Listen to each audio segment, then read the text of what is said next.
todos os irmãos que se encontram aqui na nossa Sociedade Espírita Bezerra de Menezes e aos irmãos que nos acompanham pelas redes sociais.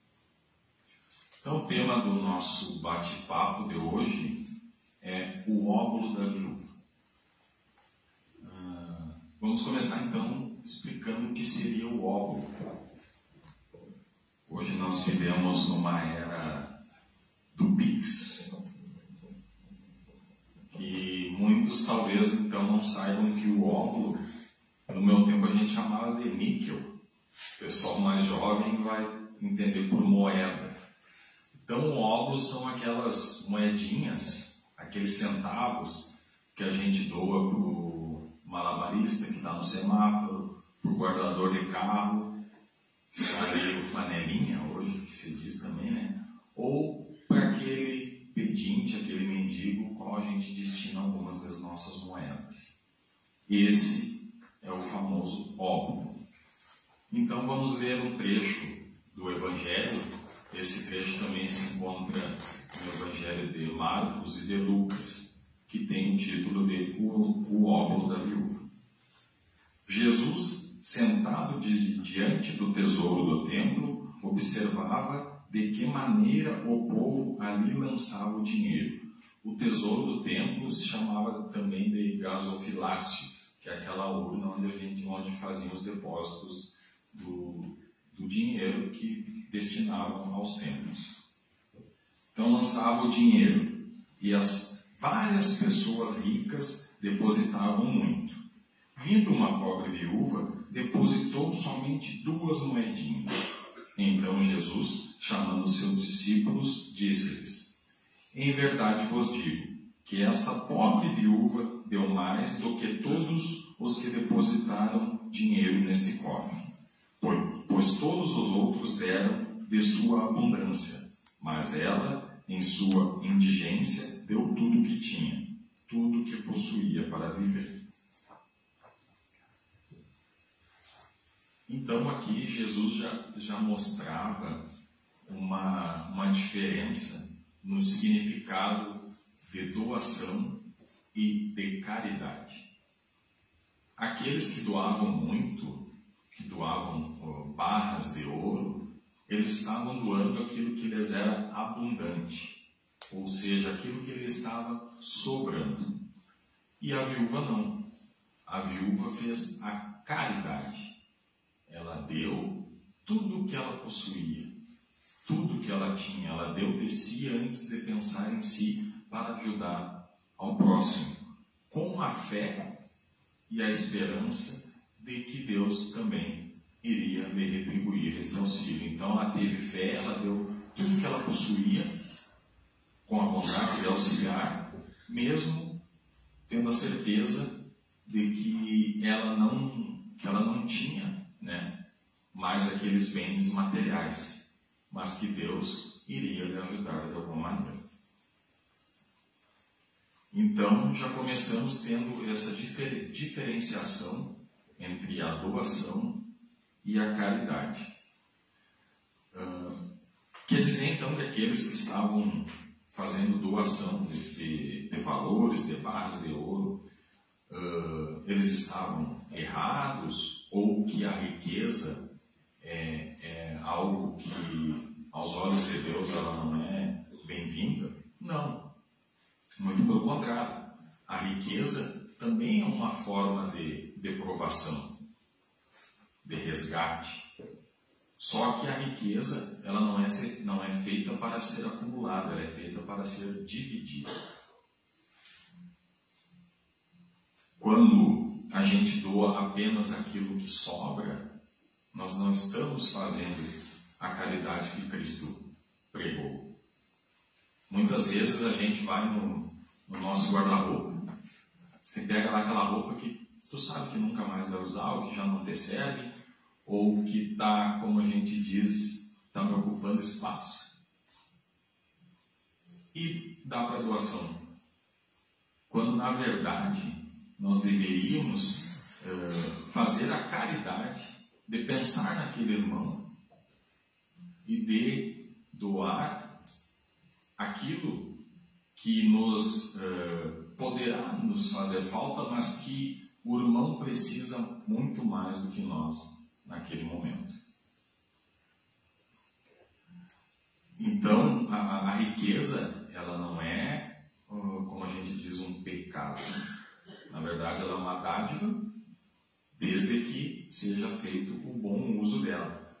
Cristo já dizia que é mais fácil um camelo passar num buraco de uma agulha do que um rico entrar no reino do céu. Justamente porque muitas vezes a riqueza ela traz junto a avareza, a ganância, e as pessoas acabam se esquecendo que se elas têm em abundância é porque elas devem dividir com seus irmãos. Mas nós estamos falando muito em bens materiais, em dinheiro, em posses, em ouro. A caridade ela é feita apenas de bens materiais? A caridade pode ser feita através de palavras, de um abraço, de uma oração. Ela pode ser feita de N maneiras. Basta que nós possamos pensar no outro antes mesmo de pensar em nós. Então, aquele óbolo da viúva, aquelas pequenas moedas, aqueles centavos, na balança divina, na balança de Deus, ela teve muito mais peso do que todo o ouro que já havia sido colocado no gasofilácio. E eu vou ler mais um trechinho, então. O sublime da caridade, neste caso, seria buscar em seu próprio trabalho, através do emprego de suas forças, de sua inteligência, de seus talentos, os recursos que faltam para realizar suas generosas intenções. Nisso estaria o sacrifício mais agradável ao Senhor. Então, meus irmãos, não há ninguém que não possa prestar um serviço ao outro. Seja, como eu disse anteriormente, por palavras, por ações, por carinho, por afeto, por amor e por caridade. Claro que os bens materiais também são necessários. A nossa própria casa aqui espírita, em alguns finais de semana, são feitas doações de cestas básicas, alimentos, roupas, porque muitos necessitam. Mas também é doado afeto, amor, carinho, uma palavra, uma oração. Muitas vezes a gente espera ter muitas posses para poder ajudar. Muitas vezes a gente diz, se eu tivesse muito dinheiro, eu iria construir um asilo para os idosos. Mas já existem asilos na cidade, se não me engano, são 2 ou 3.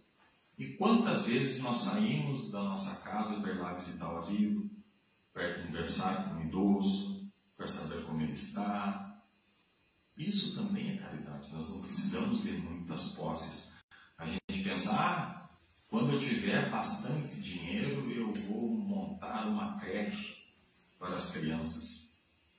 E aí, o filho do vizinho derruba a bola do nosso pátio e vai lá e fura a bola da criança, em vez de auxiliar. A gente fica esperando ter muitas posses para ajudar alguém. E como diz aqui, essa passagem do óbolo da viúva, não é a riqueza material que se faz necessário. A gente tem um ditado que diz, que a gente fica esperando sempre pela sexta-feira, para fazer isso, para fazer aquilo, e esquece que tem mais 6 dias na semana. E às vezes chega na sexta e já não faz nada e também não fez nos outros 6. E isso também acontece na caridade. A gente fica esperando ter mais dinheiro, ter mais tempo, ter mais recurso, quando na verdade simples ações podem também ser ações de caridade. Vamos a mais um trecho aqui da leitura. É preciso ficar inativo por não possuir o que dar. Aquele que quer sinceramente tornar-se útil aos seus irmãos encontra 1000 ocasiões para isso. Que as procure e as encontrará. Se não for de uma maneira, será de outra. Pois há ninguém que, gozando livremente de suas faculdades, não possa fazer um serviço qualquer, levar um consolo, amenizar um sofrimento físico ou moral, fazer diligências úteis. Então, meus irmãos, isso é o resumo de tudo que nós falamos.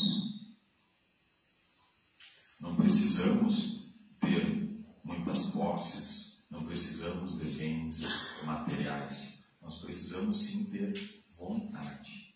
Nós precisamos ter fé e nós precisamos ser caridosos. Há pouco nós falávamos aqui no estudo do Evangelho sobre 2 preceitos que de maneira assim falada eles parecem muito simples de serem executados, mas que a gente tem extrema dificuldade de pôr em prática, que é o amor e a caridade. Eu acho que são as 2 maneiras mais simples de nós sermos úteis, sendo amorosos e sendo caridosos para com os nossos irmãos. E a maior prova disso, para encerrar,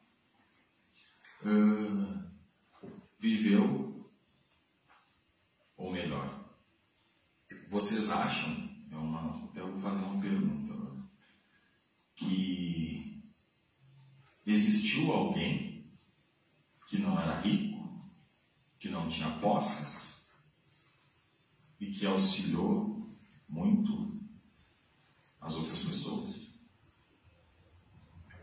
Teve um em particular que não só auxiliou sem ter nenhuma posse, como vem há mais de 2000 anos nos auxiliando, sem ter uma barra de ouro, sem ter um óbolo, sem ter um centavo, que foi Jesus Cristo, com seus exemplos, com suas palavras e principalmente com as suas atitudes.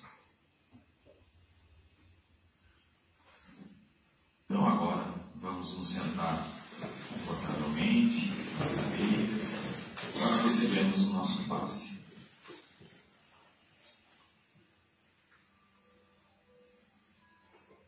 Permaneçamos então com o nosso pensamento elevado ao nosso irmão Jesus, a Deus o nosso Pai, e que possamos nesse momento receber da espiritualidade todo esse passe, essa energia que nós viemos aqui buscar, conforme o nosso merecimento, que nós possamos então receber a paz, o afeto, o amor, o carinho e o sentimento de caridade.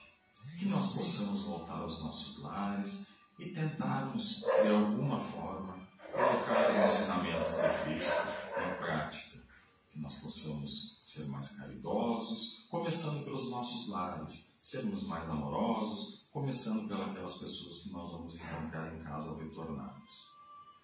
Que Deus nos auxilie nessa jornada, que nos dê força e energia para termos mais momentos de paz, de gratidão e de amor. Que possamos retornar aos nossos lares em paz e que assim seja. Aos irmãos que tenham paz.